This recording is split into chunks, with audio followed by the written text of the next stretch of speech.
ஓம் சாந்தி. இன்றைய முரளி 19/2/2025 பாப்தாதா மதுவன். இனிய குழந்தைகளே, நீங்கள் இதுவரை படித்த அனைத்தையும் மறந்துவிடுங்கள். உயிரோடு இறப்பது என்றால் எல்லாவற்றையும் மறப்பது. பழையது எதுவும் நினைவுக்கு வரக்கூடாது. கேள்வி: யார் முழுமையாக உயிரோடு இறக்கவில்லையோ அவர்களின் அடையாளங்கள் யாவை? பதில்: அவர்கள் தந்தையோடும் விவாதம் செய்து கொண்டே இருப்பார்கள். சாஸ்திரங்களின் உதாரணத்தை சொல்லிக் கொண்டே இருப்பார்கள். யார் முழுமையாக இறந்து இருப்பார்களோ அவர்கள் பாபா சொல்வதே உண்மை என்று சொல்வார்கள். நாம் அரைக்கல்பமாக எவற்றை கேட்டு வந்தோமோ அவை பொய்யாக இருந்தன. எனவே இப்போது அவற்றை வாயால் சொல்லாதீர்கள். கெட்டதை கேட்காதே என்று தந்தை சொல்லியிருக்கிறார். பாடல்: ஓம் நமச்சிவாய. ஓம் சாந்தி. எப்போது அமைதியாக அமர்ந்து இருப்பீர்களோ அப்போது அதற்கு நிஷ்டை என்ற வார்த்தை கொடுக்கப்பட்டுள்ளது. இப்படி ட்ரில் செய்ய வைக்கப்படுவது குழந்தைகளுக்கு புரிய வைக்கப்படுகிறது. யார் உயிரோடு இறந்து இருப்பார்களோ அவர்கள் நாங்கள் உயிரோடு இறந்துவிட்டோம் என்று சொல்கிறார்கள் என்று இப்போது தந்தை அமர்ந்து ஆன்மீக குழந்தைகளுக்கு புரிய வைக்கிறார். அப்படி மனிதர்கள் இறந்தால் எல்லாவற்றையும் மறந்து விடுகிறார்கள். சமஸ்காரம் மட்டும் இருக்கிறது. இப்போது நீங்கள் தந்தையின் உடையவராக மாறி உலகில் இருந்து இறந்து விட்டீர்கள்.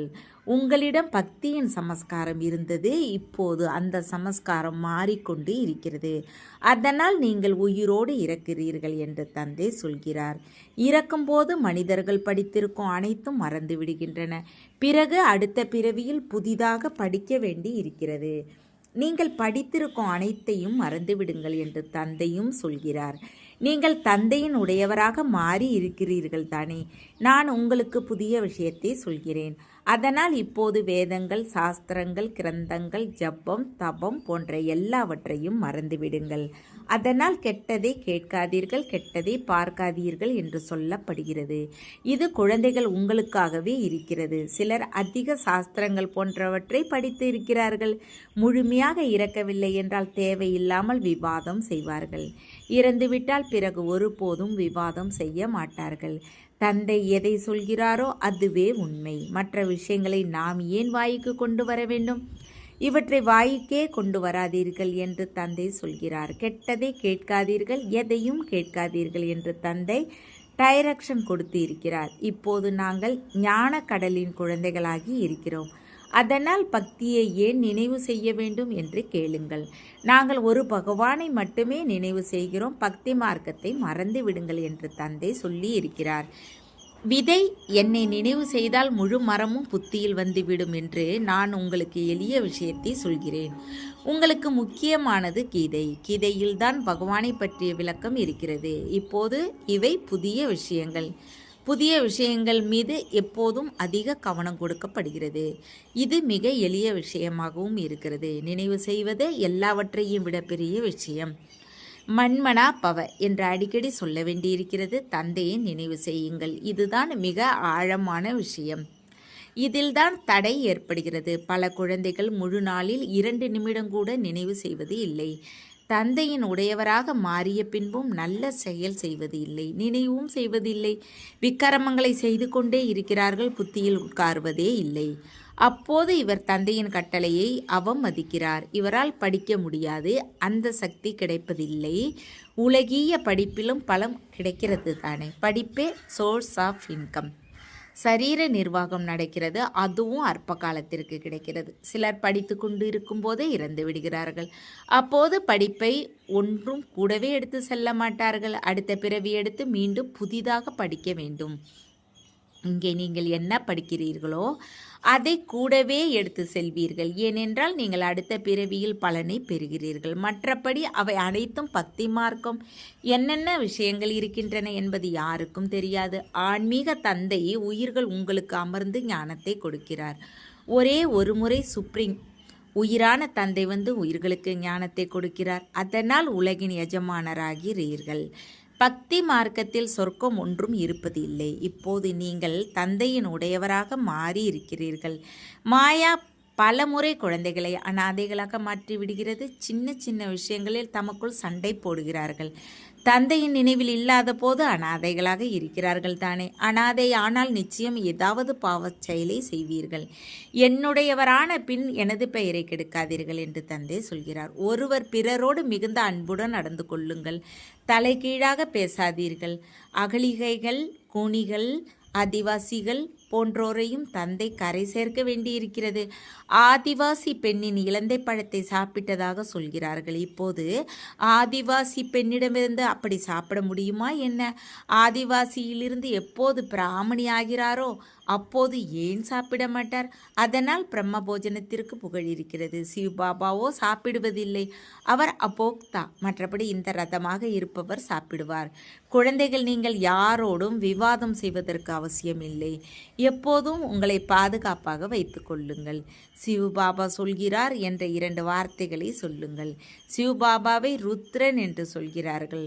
ருத்ர ஞான யாகத்திலிருந்து விநாச சுவாலை புறப்பட்டதால் ருத்ரன் பகவானாக இருக்கிறார் தானே. ஸ்ரீ கிருஷ்ணரை ருத்ரன் என்று சொல்வது இல்லை. ஸ்ரீ கிருஷ்ணர் ஒன்றும் விநாசம் செய்வது இல்லை. தந்தையே ஸ்தாபனை, விநாசம், பாலனை செய்ய வைக்கிறார். தான் எதையும் செய்வதில்லை. இல்லை என்றால் தோழம் ஏற்படும். அவர் செய்பவர், செய்ய வைப்பவர். விநாசம் செய்யுங்கள் என்று நான் சொல்வதில்லை என்று தந்தை சொல்கிறார். இவையெல்லாம் நாடகத்தில் நிச்சயிக்கப்பட்டுள்ளன. சங்கர் ஏதாவது செய்கிறாரா என்ன? எதுவும் இல்லை. சங்கர் மூலமாக விநாசம் என்பது வெறும் பாடல். மற்றபடி விநாசத்தை அவர்கள் தாமே செய்து கொண்டு இருக்கிறார்கள். இது அனாதியாக உருவாக்கப்பட்டுள்ள நாடகம். இது புரிய வைக்கப்படுகிறது. படைக்கும் தந்தையை எல்லோரும் மறந்துவிட்டார்கள். காட் ஃபாதர் படைப்பவர் என்று சொல்கிறார்கள். எனினும் அவரை அறியவே இல்லை. அவர் உலகை படைக்கிறார் என்று நினைக்கிறார்கள். நான் படைப்பதில்லை என்று தந்தை சொல்கிறார். நான் மாற்றம் செய்கிறேன். கலியுகத்தை சக்தியுகமாக மாற்றுகிறேன். நான் சங்கம யுகத்தில் வருகிறேன். அதை மிக உயர்ந்த புனித யுகம் என்று பாடுகிறார்கள். பகவான் நன்மை செய்பவர், எல்லோருக்கும் நன்மை செய்கிறார். எனினும் எப்படி மற்றும் என்ன நன்மை செய்கிறார் என்று எதையும் அறியவில்லை. ஆங்கிலத்தில் லிபரேட்டர் கைடு என்று சொல்கிறார்கள். எனினும் அதன் அர்த்தத்தை ஒன்றும் புரிந்து கொள்ளவில்லை. பக்திக்கு பிறகு பகவான் கிடைப்பார், சத்கதி கிடைக்கும் என்று சொல்கிறார்கள். எந்த ஒரு மனிதரும் அனைவருக்கும் சத்கதி கொடுக்க முடியாது. இல்லை என்றால் பரமாத்மாவை பதித்த பாவனர் அனைவருக்கும் சத்கதி கொடுக்கும் வல்லல் என்று ஏன் பாடுகிறார்கள்? தந்தையை யாரும் அறியவில்லை. அனாதைகளாக இருக்கிறார்கள். தந்தையோடு விபரீத புத்தி இருக்கிறது. இப்போது தந்தை என்ன செய்வது? தந்தையோ தானே எஜமானராக இருக்கிறார். அவருக்கு பாரதத்தில் சிவ ஜெயந்தியும் கொண்டாடுகிறார்கள். பக்தர்களுக்கு பலனை கொடுப்பதற்கு நான் வருகிறேன். பாரதத்தில்தான் வருகிறேன் என்று தந்தை சொல்கிறார். வருவதற்கு எனக்கு சரீரம் நிச்சயம் தேவை. பிரேரணையால் எதுவும் நடக்காது. இவருக்குள் பிரவேசம் செய்து இவரது வாய் மூலமாக உங்களுக்கு ஞானத்தை கொடுக்கிறேன்.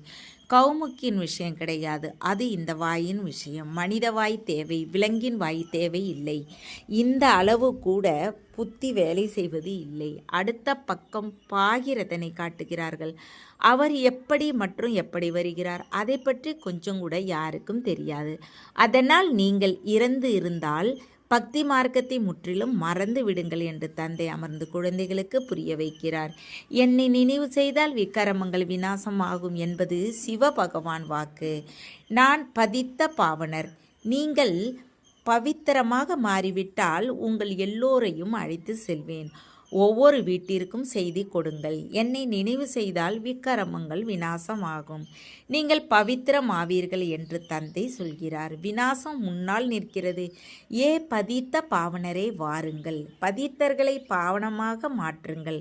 ராம் ராஜ்யத்தை ஸ்தாபனை செய்யுங்கள். ராவண ராஜ்யத்திலிருந்து முக்தி கொடுங்கள் என்று சொல்லி நீங்கள் அழைக்கவும் செய்கிறீர்கள். அவர்கள் ஒவ்வொருவரும் தனக்காக முயற்சி செய்கிறார்கள். நான் வந்து அனைவருக்கும் முக்தி கொடுக்கிறேன் என்று தந்தை சொல்கிறார். அனைவரும் 5 விகாரங்களின் சிறையில் இருக்கிறார்கள்.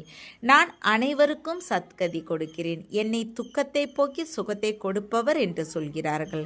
ராமராஜ்யம் நிச்சயம் புதிய உலகில்தான் இருக்கும். பாண்டவர்கள் உங்களுக்கு இப்போது அன்பான புத்தி இருக்கிறது. ஒரு சிலருக்கு உடனே அன்பான புத்தி ஏற்படுகிறது. ஒரு சிலருக்கு மெல்ல மெல்ல அன்பான புத்தி வருகிறது. நான் எல்லாவற்றையும் தந்தையிடம் சரண்டர் செய்கிறேன்.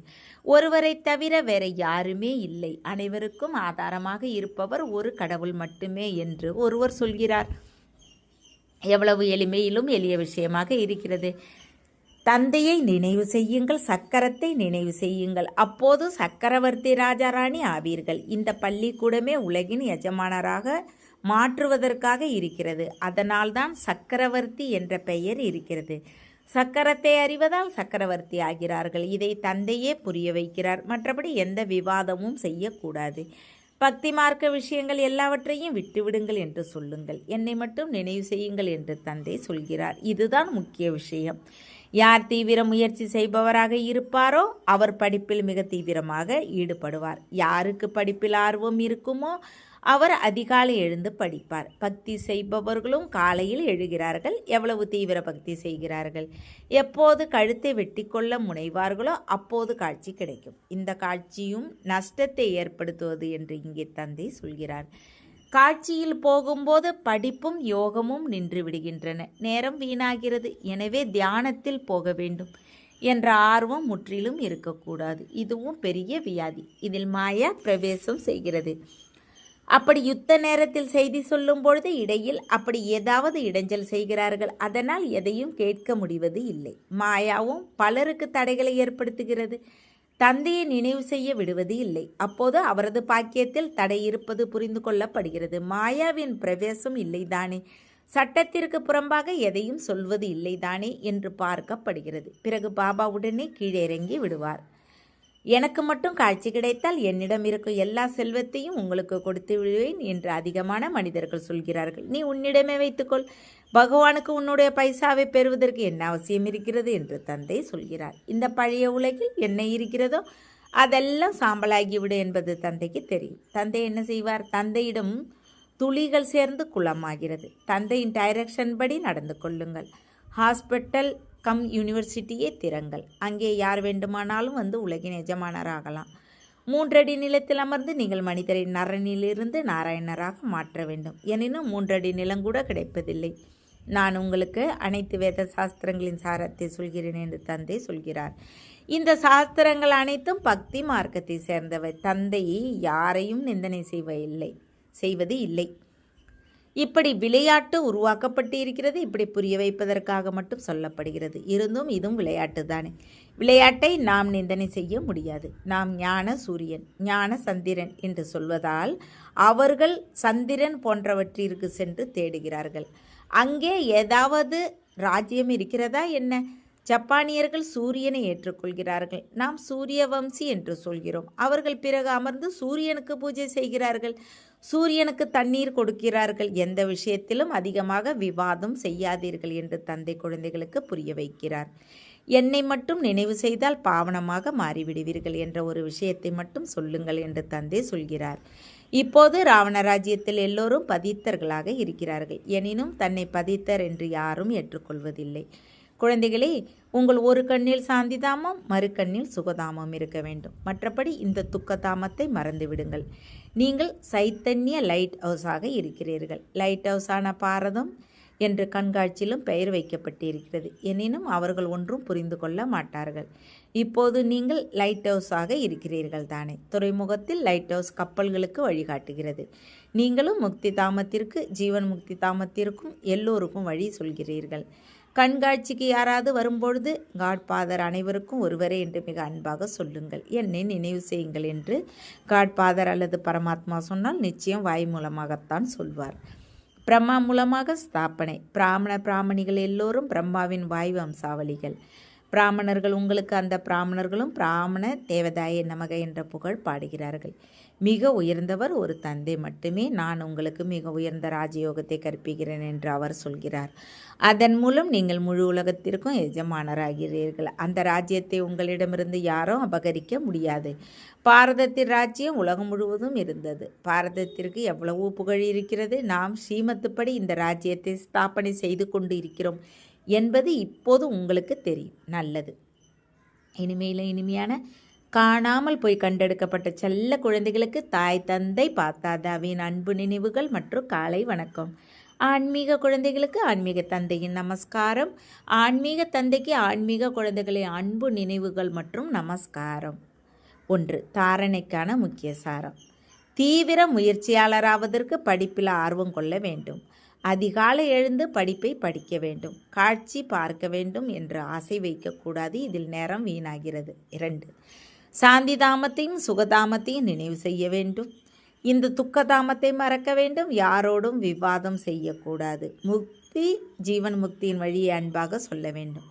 வரதானம்: சதா சுகத்தின் கடலில் மூழ்கியிருக்கும் அகநோக்கு உடையவராகுக. அகநோக்கில் இருப்பவர் சதா சுகமாக இருப்பார் என்று சொல்லப்படுகிறது.